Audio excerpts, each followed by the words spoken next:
Começando agora mais um Se Liga Economia, o seu resumo de notícias para começar o dia por dentro de tudo. Hoje é terça-feira, 10 de junho de 2025. Bora dar uma olhada no que movimentou a economia global e a brasileira ontem. Lá nos Estados Unidos, saiu o relatório de empregos, né? Aqui, a tensão comercial com a China continua. E falando em China, parece que está rolando uma deflação por lá. E no Brasil, claro, o Ibovespa de olho no fiscal, o dólar deu uma respirada e o governo, segue buscando alternativas para o IOF.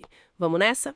Começando lá por fora, o relatório de empregos de maio nos Estados Unidos foi um ponto positivo, né? Trouxe um certo alívio. Foram criadas 139 mil vagas, um número forte, assim, que ajuda a diminuir um pouco aquele medo de recessão. Mas, nem tudo são flores. A inflação ainda está lá, acima da meta do Fed, o Banco Central Americano. Eles continuam naquela cautela, né? Esperando para ver o que fazer com juros. E, claro, a novela Mes Tarifas UA-China segue rolando com negociações lá em Londres. Exato. E essa questão das tarifas, ela realmente pesa nas projeções, sabe? A OCDE, por exemplo, já está sinalizando uma possível desaceleração nos Estados Unidos muito por causa disso aí. Enquanto isso, do outro lado, a China está lidando com o oposto, deflação. A gente viu os preços caindo em maio, tanto para o consumidor quanto para o produtor. E o governo lá tá tentando estimular a economia, né? Talvez com mais corte de juros, alguma coisa assim. E como é que os mercados reagiram a isso tudo ontem, hein?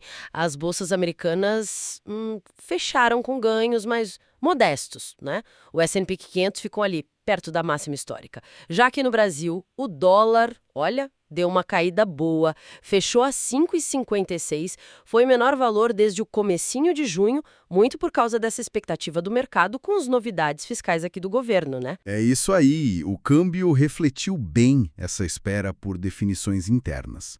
Se a gente olhar outras coisas, tipo, o petróleo Brent ontem operava em leve alta, estava ali perto dos 66 dólares e 70 centavos do barril.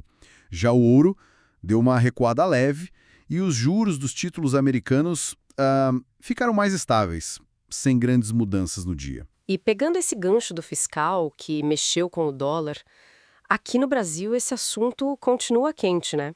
O Ibovespa sentiu essa pressão ontem, abriu em leve queda e, chegou a cair mais durante o dia. A grande questão é essa busca do governo por alternativas para o aumento do IOF, principalmente depois que a projeção para o orçamento de 2025 piorou, né? Agora está indicando um déficit de quase 52 bilhões de reais. É complicado. Pois é, e as alternativas que estão falando por aí, elas são meio pulverizadas, né? Estão falando em aumentar imposto sobre a aposta online, tirar a isenção de IR para LCI e LCA, aplicar uns 5% ali, revisar outros benefícios e também padronizar a CSLL para o setor financeiro. Mas assim, um ponto importante, mesmo juntando tudo isso, a arrecadação tende a ser menor que o plano original do IOF. Isso aí gera até uma certa apreensão no mercado, sabe? Sobre a possibilidade de usarem a Petrobras para ajudar a fechar conta. Existe essa preocupação. Mas, nem tudo é tensão por aqui. Ontem saiu o Boletim Focus, né? Aquela pesquisa do Banco Central. E trouxe uma notícia um pouquinho melhor. A expectativa para a inflação de 2025, IPCA, caiu um tiquinho, de 5,46% para 5,44%. E a projeção para o PIB deste ano subiu um pouco também, de 2,13% para 2,18%. A XP Investimentos também deu uma revisada para cima nas projeções de crescimento para o Brasil, para este ano e para o próximo, muito por causa do nosso mercado de trabalho, que tá forte. É bom notar isso. E só para fechar o cenário lá de fora rapidinho. Tem um dado interessante do mercado imobiliário americano. Parece que está aumentando o número de casas à venda. Isso pode ser um sinal de mudança, talvez. Talvez bom para quem quer comprar. E aqui no Brasil, apesar dessa discussão toda do fiscal, a gente continua vendo anúncios de investimentos grandes, né? Bilionários mesmo, principalmente em infraestrutura e meio ambiente.